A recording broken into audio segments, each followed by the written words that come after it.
Muslimin hati Allah Subhanahu wa taala, marilah sama-sama kita panjatkan kesyukuran kita ke hadrat Allah Rabbul Izzati wal Jalal, yang mana dengan limpah kurnia Allah, kasih sayang Allah telah memberikan kepada kita ruang dan peluang untuk kita menghidupkan malam kita dengan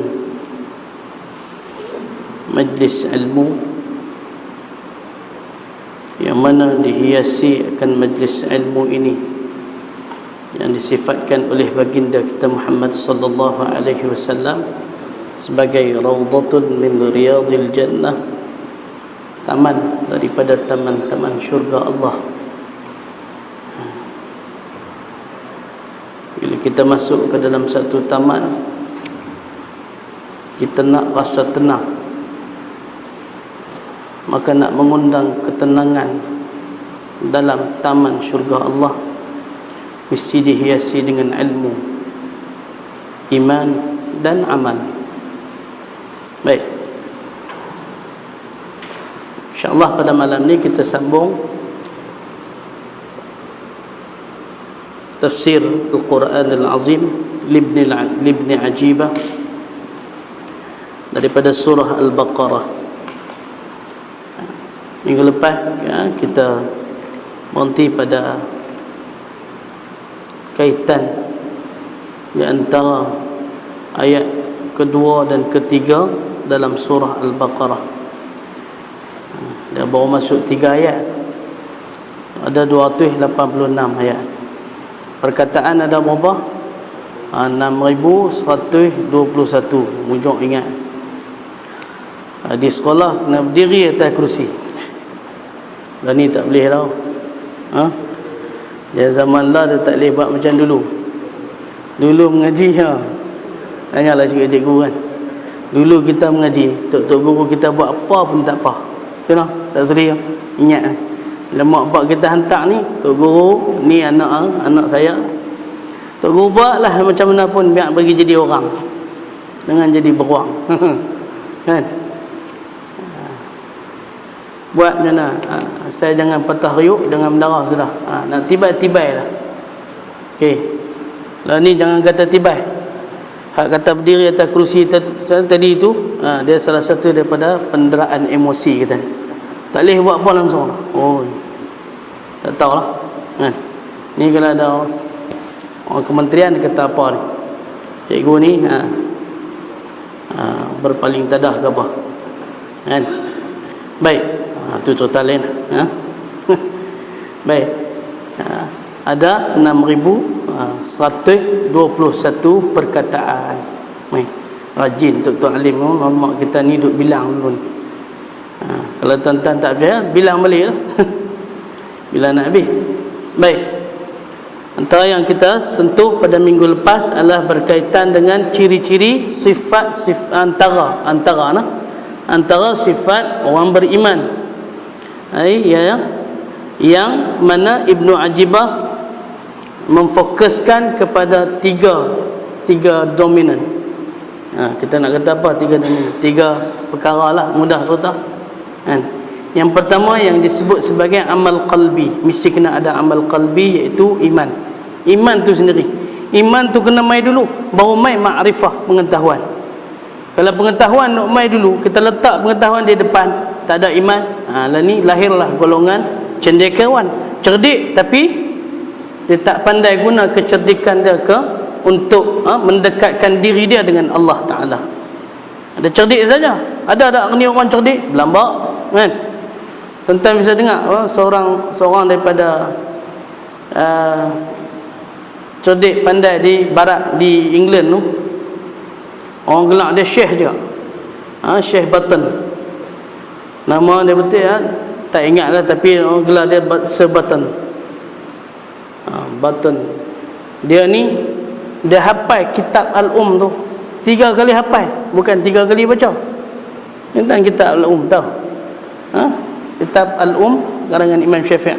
Masya Allah, saya baca pun tak habis kan. Baca Azad lagi dia terlena lagu tu kan. Rajin terlebih buka Zat baca ada 3 patah perkataan tak kira nganga tuan-tuan. Dia 3 kali khatam, tapi dia bukan Islam. Dia Kristian, dan dia banyak dia ambil daripada dalam kitab Al-Um ni untuk menolak hujah orang Islam. Hafal dahsyat. Dia menghafal 3 kali dah dia khatam menghafal. Dahsyat. Tapi apa guna? Dia menghafal bila apa pun, menghafallah kitab Taurat dia pun, menghafallah Al-Quran pun, tapi tak masuk iman dalam hati. Dia hanya ada makrifah. Tak ada. Tak jadi. Dia kena iman dulu. Amal qalbi itu makna dia. Dan yang kedua, kata Ibnu Ajibah, amal badani. Baru dia main. Pergerakan kita ni. Kalau kita tengok balik apa makna iman kan. Pertama tu tasdiqun bil qalbi. Dia mesti dengan hati, membenarkan dengan hati. Iqrarun bil lisan. Kita kena tutur, kata aku beriman. Kita kena ucap 2 kalimah syahadah. Wal amalu bil arkan. Dan yang ketiga apa dah? Barulah amal dengan perbuatan. Itu dipanggil amal badani. Kena ada sembahyang kita, puasa kita, zakat dan sebagainya. Sair amal al-badaniyah. Kesemua amalan-amalan anggota zahir dia kata. Dalam kitab Bidayatul Hidayah, Imam Ghazali menjuruskan anggota zahir kepada 7 bahagian. Apa dia anggota zahir tu? Inilah mata, telinga, tangan, mulut, kaki, perut, kemaluan. Tu dia anggota zahir yang wajib kita jaga, tak boleh khianat dengan amanah Allah ni. Baru dia kena dengan amal bil arkan tu. Kan? Itu makna iman. Dan amal badani ni tidak bertitik tolak daripada kebenaran dalam hati. Iman mau betul. Tidak ada satu prasangka dia mai timbul. Contoh bila dia sembahyang, dia kata, betul ke ni sembahyang ni dia syariatkan? Ada tak perasaan macam tu? Tak patut ada kita ni. Tapi kalau ada, siap mengucap balik. Dia jadi taraddud. Dia jadi bergoyang. Jadi iman dia dalam hati dia tak tenang, dan hati dia taraddud ni dia apa? Tagak-agak, dia jadi confused. Bahasa kampung kita kata confused. Zaman kita ni macam itulah. Baik. Dan yang terakhir yang disebut oleh Ibnu Ajibah, bahawa amal mali. Ini jarang-jarang dikupas. Amal mali ni tak lain tak bukan merujuk kepada antara afdal perkara yang afdal dalam kebajikan kita adalah infak fi sabilillah. Bagi harta, kekayaan. Sebab tu Nabi SAW dalam satu sabdaan baginda, Nabi menyebut, innalil jannati ghurafa. Sesungguhnya bagi syurga ni dia ada bilik-bilik. Banyak bilik macam mana? Macam istana negara dah, tak boleh bayang. Macam hotel 7 bintang dekat Dubai tu kah? Tak bisa pergi. Tu pun kita cangak tak tahu lah. Orang Pulau Bilang kata dia jadi perak jakun. Kalau boleh pergi sekali, pergi sana, pergi tengok Burj, hotel Burj kan. Semalam berapa ribu dolar. Itu bilik paling koman. Tu tak pergi lagi hotel Atlantis. Dia di Dubai juga. Satu bilik, satu malam, harga bilik dia tu 200,000 pun dah. Tak logik dia kan. Lebih daripada rumah kita kan, lebih mahal daripada kereta. Kereta kita beli pun tak sampai 100,000. Ni bilik dia tu. Ni sebab dia baca lah, tak tahu betul ke tak, kenapa lah. RM 200,000 satu malam. Yang canggih sangat ni bersebar. Buka dalam internet, tengok hotel Atlantis Dubai kan. Tanya apa ni, sahabat kita dia keliling dunia, dia tahu 200,000. Tengok, rupanya dalam bilik hotel tu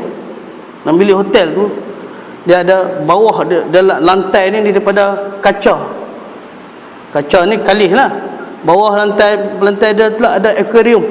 Ikan-ikan apa semua, jenis ikan hak mana ni, ikan hak jenis mahal-mahal ni. Semua duk berenang tentu tu dia dalam bilik dia tu. Dia. Oh nikmat dunia. Kan? Tak masuk akal. Satu malam boleh harga 200,000. Apa cerita? Baik, tu dunia. Cerita di dunia. Syurga, tak ada tolak banding. Mala ainun ra'at, tak terbayang pun di mata kita. Tapi bagi golongan yang infak fi sabilillah ni, Allah janji dah, Allah bagi sedia. Innalil jannati ghurafa, sungguhnya bagi syurga tu ada bilik-bilik khusus ni. Yura zahiruha min batiniha, boleh nampak ni dalam, boleh nampak luar. Wa zahiruha min batiniha, dan luar boleh nampak dalam.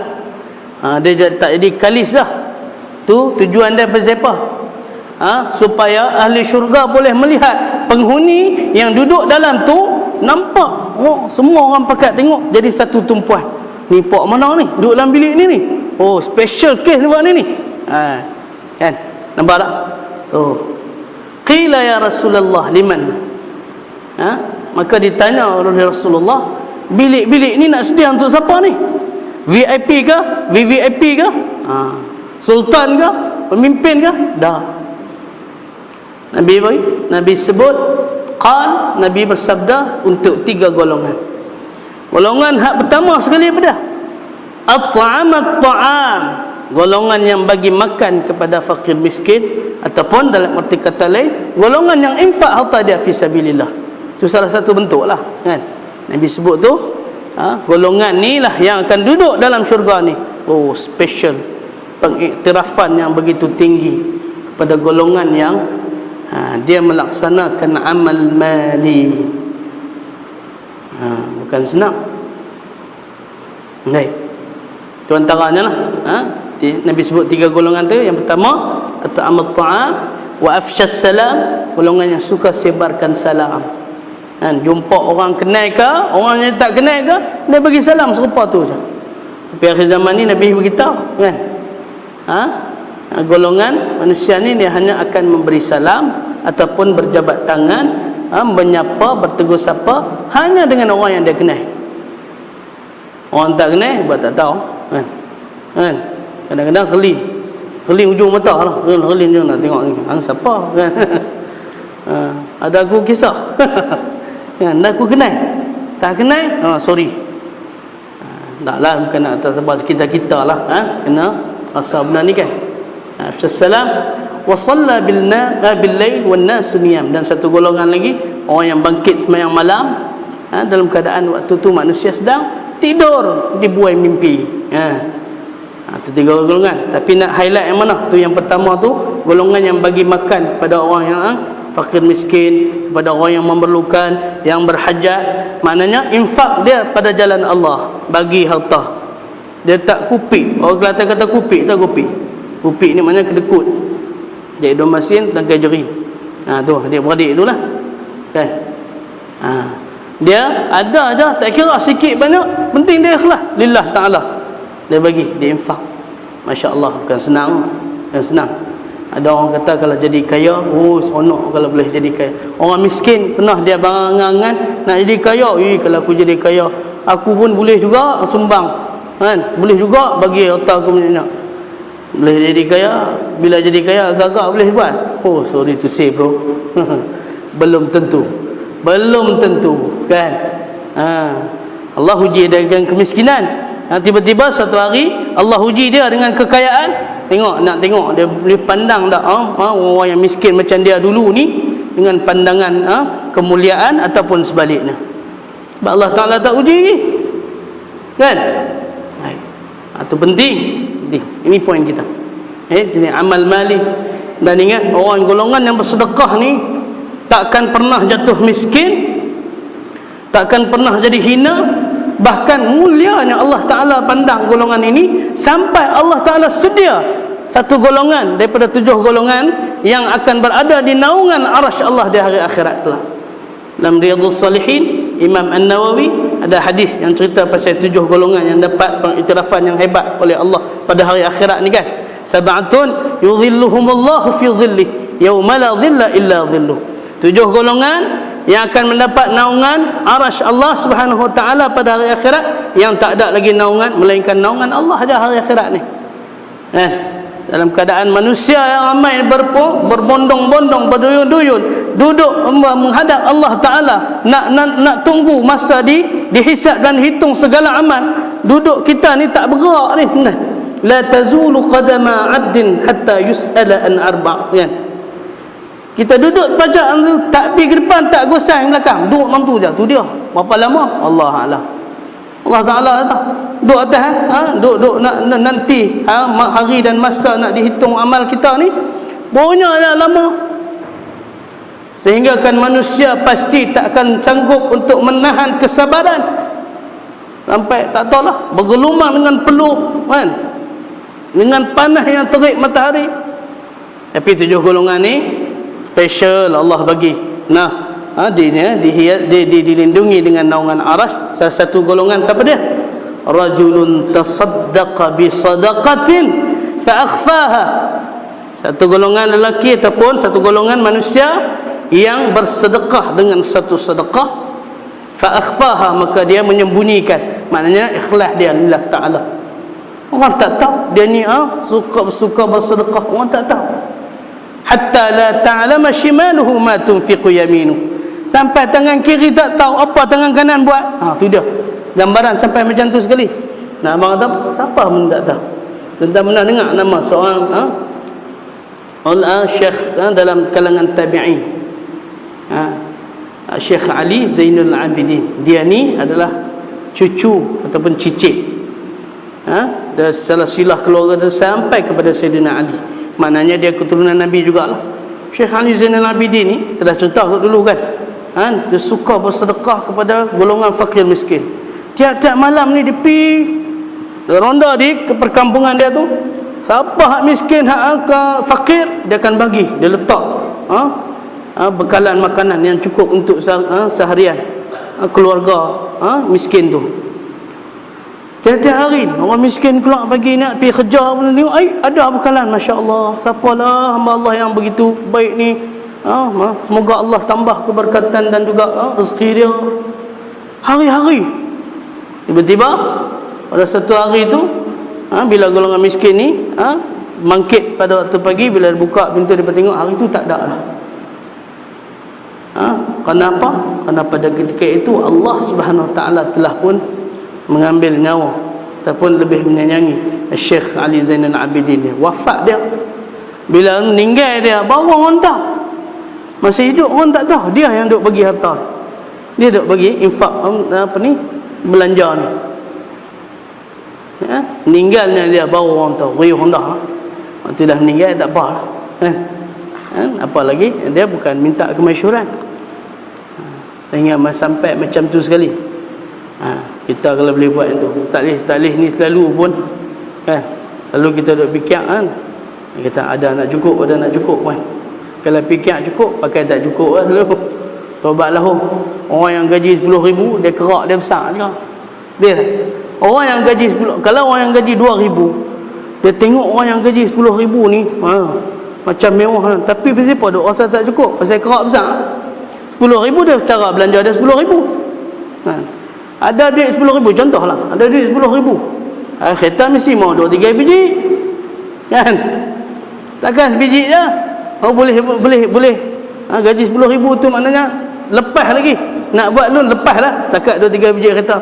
Alas takat kereta hak cokir-cokir ni. Orang kata cokir-cokir. Kereta apa? Bila kereta Skoda. Padahal kereta Skoda kereta mahal. Kereta Skoda. Kita tak banyak kereta Skoda. Ada, saya baru nampak biji 2 kot. Sebab dia famous di pasaran Eropah ataupun dekat negara macam negara Arab pun ada. Kereta tengok balik SKODA, Skoda. Orang kata pakai kereta apa? Skoda je, ala kadar je kata kan. Padahal kereta Skoda harga 200,000 je. Skoda lagi, tak Skoda dah tu. Kan? Boleh kan? Dia takkan rasa cukup. Tapi itu bukan nilai dan qimah dah. Bukan nilai di sisi Allah adalah apa? Adalah harta yang dibelanjakan.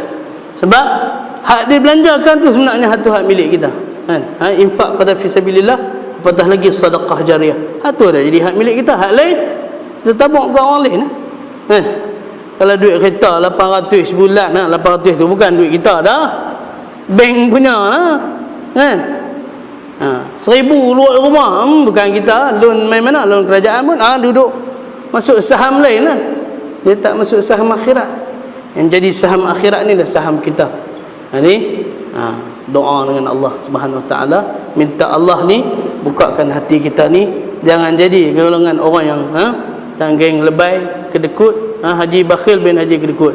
Tengok malam esok, malam lusa ni ada cerita tu kan? Cerita apa? Labu-labi P. Ramlee buat cerita ni, makan dalam makan dalam tu. Orang duk tanya kadang-kadang, apa rahsia P. Ramlee ni? Dulu, kini dan selamanya filem dia ni, budak-budak pun tengok, orang tua pun tengok, tak jemu. Tapi depa kata dia bagi ni, orang bagi petua. Adalah kawan-kawan bagi petua, nak tengok cerita P. Ramlee jangan tengok seorang-seorang. Saya orang kata dia gila isim miring. Sebab lagi tengok duk gelak seorang-seorang kan. Biar tengok ramai-ramai baru syok. Boleh hafal kan? Boleh hafal dialog dah. Sebab dia ada nilai. Karena kita tengok dia bagi sindiran yang sinis kan. Boleh pakai sampai bila-bila. Barang naik apa semua. Tapi dia tak sebut GST lah. Lebih kurang tu sama lah tu maknanya. Nampak? Okey, tu cerita lah. Jadi yang nak ditekankan di sini ialah tentang amal mali ini adalah infak harta kita pada jalan Allah. Kita mau ada juga, kita mau kena ada saham akhirat ni. Duk ligan saham dunia tak ke mana, ASN, ASB, macam-macam lah, sampai duk tanya hukum halal haram kan. Walaupun ada khilaf pasal halal haram ASB, ASN contoh yang tu lebih elok kita ambil yang ulama yang berpandangan kata tidak harus dan tidak halal. Nak jaga benda tu, nak jadi darah daging kita kan. Tu saham dunia punya duk ligan, cari saham akhirat, insya-Allah kita akan diberkati oleh Allah Subhanahu Wa Taala. Baik, habis dah satu bab. Ini golongan pertama adalah golongan orang beriman. Maka di antara ciri-ciri dia, sifat-sifat dia apa dia? Iman dia dalam hati, amal qalbi, dan juga amal badani. Dia mesti ditunjuk, mesti ada dalil bukti dengan solat yang dia buat, ibadah-ibadah lain yang dia buat, dan amal mali, infak dia pada jalan Allah. Kemudian Allah sambung dalam ayat yang ke-6. Dalam ayat yang ke-6 dari surah Al-Baqarah ni, firman Allah Subhanahu wa taala, a'udzu billahi minasy syaithanir rajim. Innal ladzina kafaru sawa'un 'alaihim a'anzartahum am lam tunzirhum la yu'minun. Khatamallahu 'ala qulubihim وعلى سمعهم وعلى أبصارهم غشاوة ولهم عذاب عظيم. Dua ayat. Sungguhnya orang-orang kafir, kufar, yang pada ayat ni merujuk kepada golongan kufar Quraisy di Makkah khusus, ataupun itlaq atau umum ke semua golongan orang kafir. Apa sifat dia? Allah sebut, dan Allah berfirman khitab kepada Nabi kita Muhammad sallallahu alaihi wasallam, golongan kafir ni kata Allah sawaun alaihim, sama aja depa ni, sama aja. Sama apa siapa? Anzartahum, kalau kamu bagi peringatan kepada mereka, wahai Muhammad, ataupun tak bagi peringatan terus pada mereka, la yu'minun, tetap golongan ni tak beriman Pasal apa? Tuh, ayat yang seterusnya menceritakan kenapa golongan ni Allah Ta'ala letak pada golongan yang hina di akhirat. Fasayudkhiluhumullahu an-nar, golongan ini Allah Ta'ala akan masukkan ke dalam api neraka. Na'udzubillah min dzalik. Sebab apa? Allah telah khatam. Yang ni cantik bahasa Arab. Cantik bahasa Arab ni. Dan kalau kita boleh belajar bahasa Arab, saya cukup kalau dalam kuliah-kuliah ni lah sangat-sangat ditekankan. Pasal apa? Ini salah satu daripada wasiat Hasan Al-Banna. Imam Syahid Hasan Al-Banna, dia ada 10 wasiat. Antara salah satunya dia kata apa? Lazim al-lughat al-arabiyyah. Belajarlah bahasa Arab. Belajarlah kerana dia adalah bahasa syurga, bahasa Al-Quran. Belajar bahasa Arab, kita faham Quran, lantas kita boleh mahir Al-Quran. Allah guna perkataan khatama. Khatam ni kan, kalau bahasa dari segi bahasa dia, khatam ni dia macam satu cok kan. Biasa pergi buat cok ni tak? Kata apa? Cok nama, cok apa-apalah. Cok di baju ke apa semua, cok tu kan. Pak, yang tu dia panggil khatam. Kan, benda tu bila cok kita lekat terus. Lekat. Mana terpatri. Patri betul bahasa. Salah tolong tunjukkan. Bahasa Melayu fail tak fail, okey lah. Tapi duk guna bahasa ibunda ni takut salah. Patri ni apa? Ni tutup rapat terus, dia tak boleh buka dah. Allah tak guna istilah ghalaqa. Ghalaqa tutup tak, tapi tutup boleh hunggak. Pintu tu kalau tutup kan, tutup. Dia panggil ghalaqa. Tapi flying kit sekali boleh terbuka. Kalau guna khatam, habis. Bateri terus ni maknanya buh simen. Pergi tendang tak sakit kaki saja sangat. Boleh bengkak kan. Nampak kata khatam. Allah tutup terus rapat. Dia tak ada satu ruang terbuka. Khatamallahu ala qulubihim. Sebab Allah dah patri depa punya hati. Pasal apa? Pasal perangai depa. Pasal perangai depa pada ayat yang sebelum tu, memang pak ni memang takkan menerima apa-apa sebarang bentuk peringatan. Pak ni memang tak boleh pakai. Ini manusia yang rebus tak empuk ni. Jadi Allah guna khatam ni nak menunjukkan kata sifat golongan orang kufar yang ingkar dan tidak patuh dengan suruhan Allah, lari daripada nak ikut Nabi kita Muhammad sallallahu alaihi wasallam. Sebab memang tu perangai depa. Dah tu pasal apa Allah Taala susah-susah payah suruh Nabi bagi peringatan juga ke depa. Kan? Kalau kita katalah kita dah tahu dah ini memang tak boleh ni. Nak pi nasihat, nak pi apa, tak boleh juga. Siapa nak pi kena. Dah tahu dah. Nak kena pasal pi juga. Ni dalil. Pasal apa? Benda ini adalah litakunal hujjata alaihim. Jadi hujahlah atas depa. Akhirat esok depa tak akan main tuntut ke kita. Yang di hari akhirat nanti setiap kita ni memang dipertanggungjawabkan bagi golongan yang bukan Islam. Depa juga akan tentu hari akhirat, ya Allah, dulu ni aku kenal dia ni di dunia, dia haram tu tak pernah main. Tu bahasa kita orang Pulau Pinang kan. Kata haram langsung, dia tak pernah sebut aku kat aku ni pasal Islam. Langsung tak pernah sebut, ya Allah, aku tak kira. Kalau aku nak masuk neraka, aku nak ajak dia sekali. Tak puas hati. Kalau tidak, tak ji. Kan? Contoh macam itulah. Jadi sebagai hujah atas Nabi Muhammad. Kalau mereka nak membuat zat tak tahuan, mereka kata, ya Allah, di dunia lu Muhammad ni tak kata apa pun kat aku. Sedangkan medak peringatan, medak Quran turun pada dalam bahasa Arab pula, dalam bahasa mereka. Mana boleh tak ada. Bila cek balik kena lah. Kena getah apa ni kan? Sebagai hujah. Sedangkan Allah Ta'ala sudah pasti maha mengetahui golongan ni. Maka sebab tu Allah guna khatamallah, khatam terus. Wa ala absarihim ghisyawah, dan juga penglihatan mereka ni ditutup, alang ghisyawah ni pun ini satu lagi istilah menyelubungi terus. Tutup yang tak nampak terus. Takkan tersingkap dah selama-lamanya. Ui, tu dah yang kata nikmat hidayah ni noh. Alhamdulillah, syukur sangat kita ni. Kerana dilahirkan dalam keadaan muslim, kita diberi peluang oleh Allah untuk mengamalkan ajaran Islam yang sebenar. Ambil peluang ni ya, baik-baik. Dengan sampai kita terpesong dan tergelincir daripada akidah Ahlussunnah wal Jamaah yang benar. Walahum azabun azim. Allah janji azab yang amat pedih.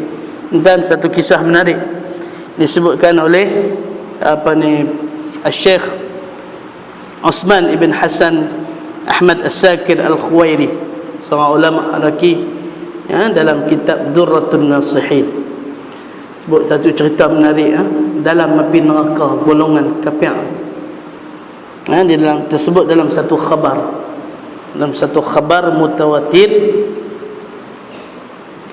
bila mana Allah ni dia masa akhirat kelak, bila golongan yang kiri ni yang duduk dalam api neraka Allah Subhanahu Wa Taala ni, dan dia ketua yang masuk tu iblis lah. Iblis masuk kan, dia masuk, dia umbatkan oleh Allah dalam api neraka sekali. Kemudian Allah Taala perintahkan kepada malaikat Az-Zabaniyah yang menjaga neraka. Allah kata, wahai malaikat Zabaniyah, pakaikan iblis dengan pakaian daripada neraka. Libas nar. Ambil baju besi yang Allah tak tahu nak abang lah hangat ni. Pakai kat iblis. Pakai. Boh mahkota atas kepala dah. Tu dia. Ni Allah perli. Boh mahkota, tapi mahkota pun tu dia. Besi berasak berapi. Boh atas kepala kira. Tak tahu nak abang nak azab ni. Sampai macam tu sekali. Boleh jadi hancur lebur iblis tu dengan izin Allah. Tapi golongan ni depa tak mati. Duduk neraka tu kan mati tu. Dia hidup. Tapi hidup dalam keadaan apa? Tu dia. Dalam keadaan terpaksa menghadapi siksaan yang sangat-sangat pedih. Lalu diperintahkan kepada iblis ni naik atas mimbar. Dalam api neraka ada mimbar. Mimbar khutbah atas tu. Allah Ta'ala suruh iblis berkhutbah. Khutbah lah iblis ni pun. Ini semua mestilah berlaku atas kehendak Allah. Khutbah apa? Dia kata kat orang kafir ni, golongan munafik ni, dengan golongan ahli maksiat. Dia masa tu dia nak membela diri iblis. Kata, aku duk kata dah kat hampa ni, duk dunia dulu ni siapa tak mau beriman dengan Allah Ta'ala. Iblis kata kat buat tu. Orang azam gulung-gulung depa ni pun dengar iblis lah bakat maki. Orang ajak hang dulu. Hanglah manusia, hanglah yang menyebabkan kami masuk dalam api neraka. Hari ni hang dak buat khutbah nak menasihat kami pula lah. Iblis kata, tu dia lah aku kata dah kat hampa lu. Tengok iblis tipu daya dah, licik. Tuan-tuan buka dalam Talbis Iblis kan, kitab Talbis Iblis, kita punya Dr. Jalani duk ajak atas sini kan, ada Talbis Iblis tu dia cerita semua, cerita bagaimana hawa nafsu yang boleh terikut yang hawa nafsu ke arah kejahatan ni kerana asal mula daripada hasutan syaitan tu, iblis tu lah, laknatullah alaihim ajma'in. Dia pun khutbah bagi-bagi lah ni dah. Benda-benda macam tu semua aku kata kat hampa di dunia dulu ni, hampa buatlah lagu ni, buatlah benda yang boleh mengundang murka Allah, buat semua, buat maksiat apa semua, seronok. Tu bukan salah aku, salah hampa. Dia aku ana bari'un minkum. Itu boleh kata aku berlepas diri. Tak bertanggungjawab. Aku tak tahu tu hamba punya pasal. Ada aku kisah. Dia nak kata itu dalam syurga. Dalam neraka. Tak lah kot. Tapi bahasa tu kita kata gaya bahasa tu macam tu lah kot. Dah. Tu semua pasal hamba punya. Bukan kerana aku hasut tak. Aku memanglah tugas aku. Bila duduk di dunia ni memang itu tugas aku. Hampa yang terdik pandai, yang boleh kena tipu dengan aku ni pasal apa? Gaya bunyi macam bahasa Piramli. Hampa yang kredit menai boleh kena tipu tu pasal apa? Dah. Tu pasal kesalahan hampa sendiri tu dia. Masa tu orang kafir, orang munafik ni pakai duk sumpah maki, sumpah seronah kat iblis lah. Tapi adakah berguna tuan-tuan di saat itu? Tak ada apa dah. Tak ada apa dah melainkan khalidina fiha abada. Maka malaikat Zabaniyah akan kata, "Hai iblis dan juga semua yang sama dengan kau di dunia dulu ni, khalidina fiha abada." Pada sini lah lama-lama, selama-lamanya. Rasalah azab Allah ni. Masya-Allah. Entah. Kita kena kesampingkan betul. Jangan duduk dalam golongan lembah juhala, golongan orang-orang yang bodoh dan fasik. Kenapa? Kerana tak ada tempat di syurga Allah. Golongan yang macam ni, kalau tak terima din, tak terima apa yang disebut oleh Allah Subhanahu wa taala. Baik. Jadi Allah bagi peringatan yang cukup besar pada kita tentang golongan orang-orang kufar, orang kafir yang tidak mau terima arahan Allah dan tidak mau terima ajaran yang dibawa oleh Nabi kita Muhammad sallallahu alaihi wasallam. Kemudian ada masa lagi Aisyah berapa? Boleh kot 5-10 minit lagi. Dalam 3 ayat yang seterusnya Allah ceritakan pula satu lagi golongan, disebut sebagai golongan al-munafiqun. Firman Allah, "Wa minan nasi man yaqulu amanna billahi wa bil yawmil akhir wa ma hum bimu'minin yukhadi'una Allah wal-ladhina amanu وما يخدعون إلا أنفسهم وما يشعرون في قلوبهم مرض فزادهم الله مرضا ولهم عذاب أليم بما كانوا يكذبون. صدق الله العظيم. Ni golongan ketiga, golongan munafik. Ni lagi lah yang kita kena jaga. Sebab golongan munafik ni boleh mai daripada mana? Boleh mai daripada dua golongan. Boleh mai daripada golongan orang Islam, boleh mai daripada golongan orang kafir. Kafir sebenar. Pihak ni dia lagi bahaya. Orang kafir, kalau diibaratkan bagi kita orang Islam beriman, orang kafir ini musuh depan mata. Ini musuh dalam selimut, gunting dalam lipatan, apa lagi? Api dalam sekam. Apa lagi? Ada satu lagi, lupa. Musang menjanggut. Tak, bukan dia tu. Musang menjanggut lah. Apa? Musuh dalam selimut, api dalam sekam, gunting dalam lipatan. Musang berbulu ayam, tu dia. Musang juga kan. Harap dengan pegang makan padi. Lain tu. Pegang. Oh yes. So lupa. Bukan pegang tu. Tu silap. Cikgu bahasa boleh tegur. Macam tu lah tu satu patah kata apa? Seperti melepaskan batuk di tangga tu kan. Dulu kita duk ingat ni kan, piduk di tangga pasal lagi pergi batuk tu. Lepas tu lari. Tu dia. Punya tak betul. Kata apa makna peribahasa ni? Rupanya batuk tu. Orang dulu-dulu ni kan. Dah buat dulu orang dulu bangsa zaman-zaman bangsawan dulu mana pakai gasut. Tak nak pakai gasut. Bila naik atas rumah kena cuci kaki. Basuh kaki dah dulu dah sedia tempayan. Tu macam cebok tu kan, macam tempurung kan. Dah buat atau dia ada satu kayu tu. Itulah batuk sebenarnya. Dia nak menunjuk kepada golongan orang yang buat kerja ni sambil lewah. Patutnya bila dah ambil air, siram kaki, bersih sikit elok, naik atas rumah, lepas tu batuk tu sangkutlah balik. Ni lepaskan batuk di tangga. Buat tu macam orang yang kerja halal balai. Jenis dah kerja tak bersungguh-sungguh. Tu baru dia. Kan? Tak apalah. Tu cerita luar punya. Baik, nak cerita golongan munafik ni, tuan, masya-Allah. Nabi berhadapan dengan golongan munafik ni.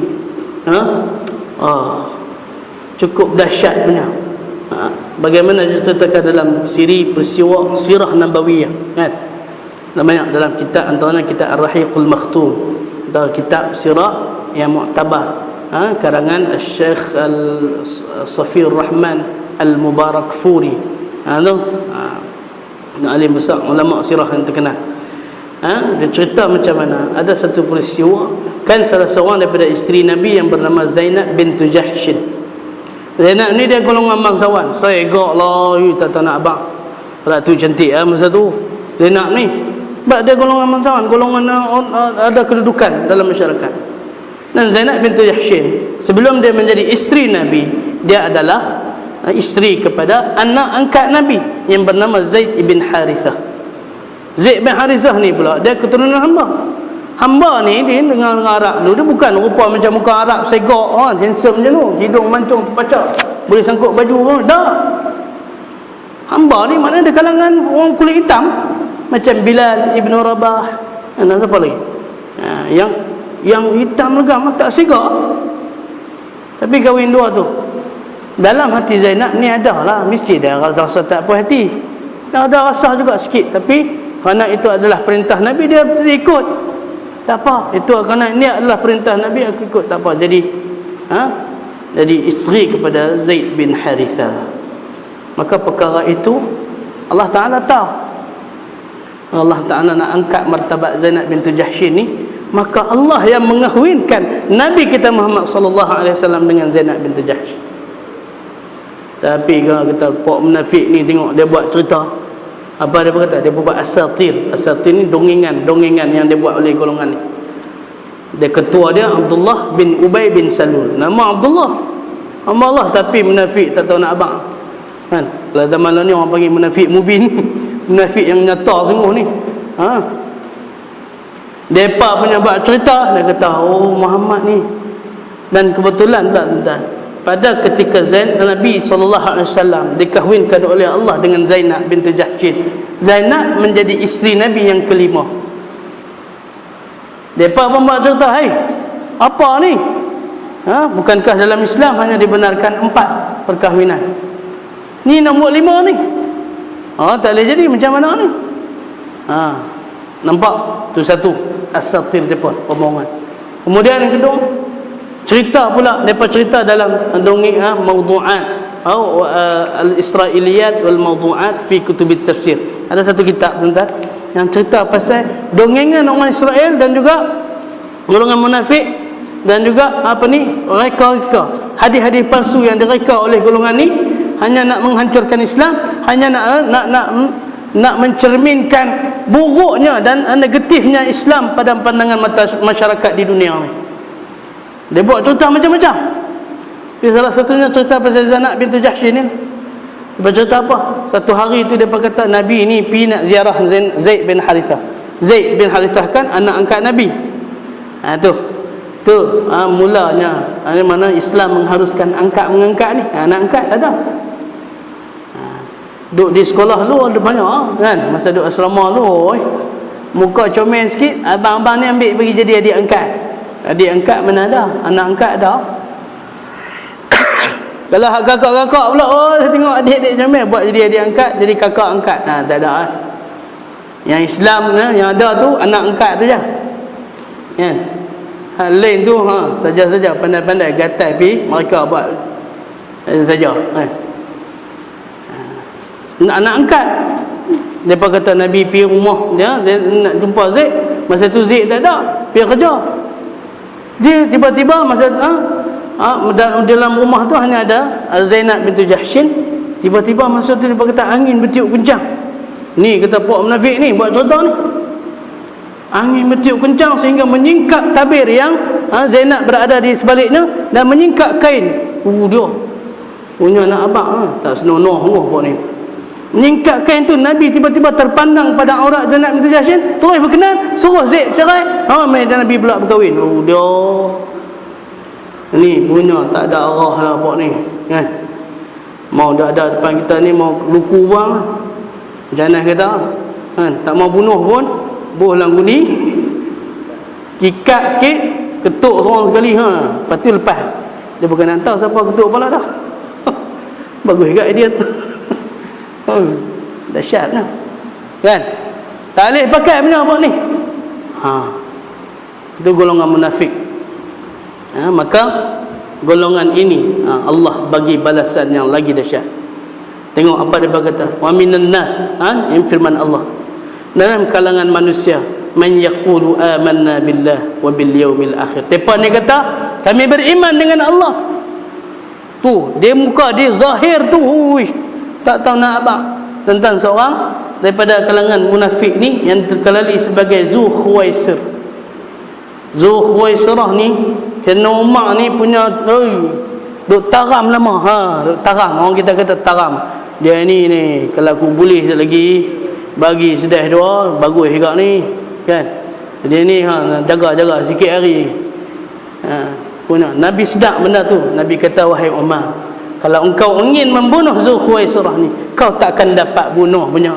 Han tengok lagi, tengok dah. Dia pergi masuk masjid, dia sembahyang. Nabi habis sembahyang dah, dia tak habis lagi. Tu dia. Tunjuk munafik ni. Depan orang ni, masya-Allah. Sebab tu tuan-tuan, ni saya nak bagi peringatan kat kita. Kita nak beribadah di tempat tu, khususnya di tempat awam, sama ada dalam masjid, surau dan sebagainya. Antara tanda-tanda munafik dalam ibadah yang Nabi bagi peringatan kat kita adalah golongan yang sujud dan rukuk dia terlalu lama. Jangan abang siap-siap dah ni. Banyak duk buat benda ni. Tak tahu kat surau kita ni saya tak jumpa lagi. Kalau jumpa mau jentik telinga kali. Kasar Ustaz baru kasar ni tak apalah. Janji ibadat kita tidak terfana. Ibadat kita tak rosak. Jaga. Sebab tu bila jahil, jangan biarkan diri kita dalam kejahilan. Yang bagi lil jahil al yaskuta ala jahli. Bila kita jahil, jangan diam atas kejahilan kita. Kena pergi mengaji, kena menuntut ilmu. Ni duk main buat bagus punya duk main masjid. Tok imam dah mangkit daripada rukuk, dah mangkit daripada sujud, utamanya sujud yang terakhir. Bila imam panggung kepala, panggung terus. Duk sujud lama-lama pasal apa? Macam nak marah. Memang nak marah betul. Pasal duk tak reti lagi. 30 tahun, 40 tahun, 50 tahun kita beribadat sampai tak reti lagi. Kan? Ni kena jaga. Jangan. Nak wirid apa? Nak apa ni? Nak baca apa ni? Subhanallah azim. Allah, lama mana sangat. Tak sampai berapa second lah kita baca tu kan. Tuan-tuan, ni kena jaga ibadah. Imam bangun, kena bangun. Kecuali kalau sembahyang seorang diri, bukan di masjid, bukan di surau, bukan di tempat awam, di rumah. Di rumah buat tak boleh buat yang tu. Di rumah ni kalau sujud sat pun rasa lama. Pelik tu. Nak jaga. Sebab tu afdal solat sunat ni di rumah. Tapi bukan nak abang kata tak usah main sunat. Dah kata gitu tak apa, lepas habis mayang cung pakat balik habis. Kan? Mana tahu kot sat lagi tengok kan. Cerah. Lepas tak ada untuk imam bagi doa, berdoa apa semua, tengok cerah balik. Pasal apa? Nak balik mayang sunat di rumah. Boy, janganlah ni sangat kan. Jangan jadi betul benda jadilah betul alang, selalu dijulang. Betul benda orang langkah jadi masalah. Kan? Dah salah betul benda sangat. Bukan nak abang kata tak boleh buat benda tu, tapi afdal buat di rumah. Tapi ni ibadat ni Islam ni banyak very Allah sangat-sangat tasamuh Islam ni. Kalau kita tak boleh buat di rumah ni, jangan buatlah di masjid, tak ada masalah. Jadi dengan ikhlas kita. Jangan sampai sujud lama, terukuk lama. Nak abang kata orang dia buat ibadat cukup hebat. Itu tanda munafik, minta maaf saya cakap. Nabi sebut dalam ibadah kita dah buat tu. Ni kata munafik memang tak boleh pakai. Zulkhuwaisirah tu masuk masjid, semayang punya lama. Masya-Allah. Sini Umar tengok dia ni. Tu Nabi kata, wahai Umar, seandainya kalau kau nak bunuh Zulkhuwaisirah ni, hang tak boleh bunuh punya. Hang tengok dia semayang macam mana. Diam. Tapi tengok hati. Kalau dalam ayat yang seterusnya nanti kita tak ada baca mana ni, insya-Allah pada ayat yang akan datang. Macam mana golongan ni kononnya depa nak tipu Nabi. Main depan Nabi dia berkata, Muhammad, kami dengan kamu. Jangan risau. Kami ikut agama hang. Mulut je. Tapi depa pergi kat setan depa, orang kafir tu. Depa kata apa? Muhammad dah kena jual dengan kami dah. Muhammad dah kena jual. Dia percaya kata kami ni beriman kan dah, padahal dah. I'm with you. Cih, aku bersama-sama dengan hampa ni. Tu munafik dalam hati tu. Oh dahsyat. Dia beza dengan kita. Sebab tu tuan-tuan, dia jangan sampai benda ni melekat dalam hati. Bila melekat dalam hati, habis takut jadi munafik sungguh. Na'udzubillah min dzalik. Jangan. Oi, innal munafiqina fid darkil asfali minan nar. Janji Allah kepada golongan munafik apa dah? Duduk di neraka ni hak paling bawah sekali. Oh, baik punya masuk tu bawah tu. Oh, dahsyat punya. Neraka ni hak paling bawah tu, hak paling tu. Jahannam, fi qa'ri jahannam, dalam kerak api neraka jahannam, duduk bawah sekali tu. Ui, hak atas panas dah, bawah berganda-ganda panas. Kalau syurga, yang tingkatan paling atas adalah yang paling baik, kan? Tu tempat tu duduk bawah sekali, kan? Pada qa'ri jahannam tu lah golongan munafik tu je. Tapi kita Islam, ingat, iman kita semua di dalam hati. Sebab tu dalam kaedah fiqh ada satu kaedah, seandainya kalau kita ni dipaksa pada satu perkara yang boleh menyebabkan iman terbatal, dipaksa ni kena tu, kalau tak buat kena bunuh. Contohnya kalau kita ni kena tawan dengan orang kafir, contohnya orang Islam yang cantik ni, dia bagi jalan penyelesaian, kita dipaksa nak bunuh. Hang mengaku kah kata hang bukan Islam? Kalau hang mengaku kata Islam, kena sembelih contohnya, kena pancung ataupun kena tembak. Kita dalam keadaan kita takut, tapi hati kita tetap dengan iman. Dibenarkan kita ungkap dengan lidah, tapi tak dibenarkan dengan hati. Illa man ukriha, pada ayat Allah yang menyebut apa?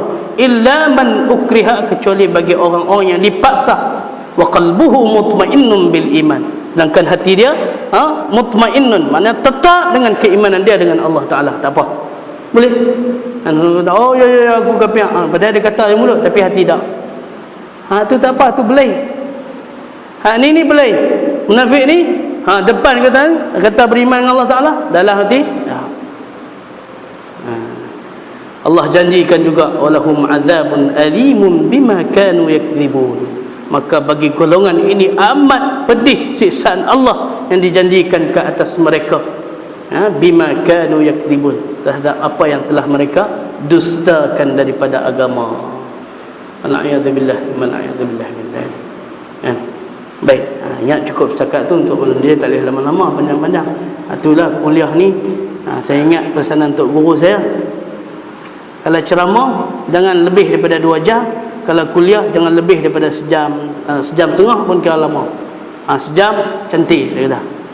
Pasal apa? Tok guru saya pesan, dia kata. Dia tanya apa sebab Tok Guru? Sebab dia kata kalau lama-lama orang akan menjadi gila. Terkejut, macam mana orang main mengaji ni boleh jadi gila? Pertama, gila tengok jam. Kita maaf saya cakap. Dah kali dia nak tengok jam, saya tengok jam. Ada setengah-setengah tu dia buat syarat. Banyak kali batuk dak pun, bukan batuk pun, saja-saja dia kata pergi batuk. Tu apa ternyata kurang asam tu orang kata. Dia pernah abang tak apa ni? Abang tahu ni kata 4-5 kali batuk, faham tu suruh berhenti. Tu gila pertama. Gila kedua apa? Gila nak pergi bilik ayam. Bukan nak terkencing pun, saja. Cakap lagi pergi bilik ayam, Nak terkencing sungguh tak apalah no. Nak tahan pula. Jadi bertukarang, bahaya. Sajalah. Okey. Tapi kesimpulannya tuan-tuan, biarlah kita tetap berada dengan golongan beriman. Sebab masya-Allah, Allah janji, Allah akan janjikan kemenangan yang hakiki untuk kita. Macam saya sebut dah minggu lepas, kita ni tak ada dah satu golongan je lagi yang akan kita boleh rebut, nak cari peluang untuk cukup celah aja. Nak masuk dalam satu golongan je lagi. Kalau golongan 4 golongan yang Allah Ta'ala janjikan nikmat syurga yang hebat. Yang pertama an-nabiyyin, para nabi kan. Kita tak boleh masuk dah golongan ni sebab kita bukan nabi. Kita umat nabi je. As-siddiqin, siddiqin apa? Sahabat nabi pun tak kita ni. Syuhada di medan peperangan, yang berjuang menentang golongan kufar, mati syahid bersama dengan Rasulullah, yang Allah janjikan syurga tu. Dah kita pun. Was-salihin. Keempatnya adalah golongan orang-orang yang salih. Salih betulkah lagi diri kita ni? Saya yang bercakap ni pun belum tentu tuan-tuan. Risau, takut, tapi nak kena cakap. Nak kena peringatan kena bagi, tetap kena bagi. Tapi takut tu dah, yang sebab itulah di antara doa yang Imam Ghazali ajak kepada kita, bila kita berdoa kepada Allah kena ada dua benda. Bila kita berdoa dengan Allah, minta pertolongan Allah, kena ada dua benda. Syarat dia, apa dia? Pertama, al-khauf, kita rasa takut. Rasa takut gerun dengan kehebatan Allah. Rasa takut takut terjerumus ke dalam neraka Allah. Kena ada tu. Tapi dalam masa yang sama ada juga ar-raja. Al-khauf war-raja. Khauf dan rasa takut tu ada, dan dalam masa yang sama kena ada ar-raja, pengharapan. Harap sangat-sangatnya Allah. Takut terjerumus dengan dalam api neraka-Mu ya Allah, tapi aku mengharapkan sangat supaya dapat bersama-sama dengan orang beriman, dengan orang-orang yang saleh ini ya Allah. Ada hak tu. Berdoa mau, barulah jaminan syurga di sisi Allah Subhanahu wa taala insya-Allah. Yang baik adalah kelebihan Allah adalah daripada Allah Subhanahu wa taala. Yang kurang, yang lemah pada diri saya sendiri, mohon maaf. Ya, hakikatnya kembali jua kepada Allah Subhanahu wa taala. Apa yang penting kita minta Allah Subhanahu wa taala bagi kepada kita kekuatan untuk kita buat amal ibadah ni, dan ikhlas untuk menuntut mardatillah, ridha Allah Subhanahu wa taala insyaallah. Aqulu qawli hadha wa astaghfirullah al-azim li wa lakum. Wassalamu alaikum warahmatullahi wabarakatuh. A'udzu billahi minasy syaithanir rajim. Bismillahirrahmanirrahim. Alhamdulillahi rabbil alamin. Wassalatu wassalamu ala rasulillahil amin wa ala alihi wa ashabihi ajma'in. Allahumma inna na'udzu bika min 'ilmin la yanfa' wa min nafsin la tashba' wa min qalbin la yakhsha' wa min 'ainin la tadma' wa min 'amalin la yurfa' wa min du'ain la yusma' wa la yustajabu laha. Ya Allah, ya Tuhan kami mohon berlindung denganmu ya Allah daripada ilmu yang tidak bermanfaat, daripada nafsu yang tidak pernah merasa puas, daripada hati yang tidak pernah rasa khusyuk, daripada mata yang tidak pernah mengalirkan air mata kerana takutkan-Mu ya Allah. Ya Allah, ya Tuhan kami memohon berlindung denganmu daripada amalan yang tertolak dan daripada doa yang tidak diperkenankan oleh-Mu. Wa sallallahu ala sayyidina Muhammad wa ala alihi wa ashabihi ajma'in. Walhamdulillahi rabbil alamin. Taqabbalallahu minkum.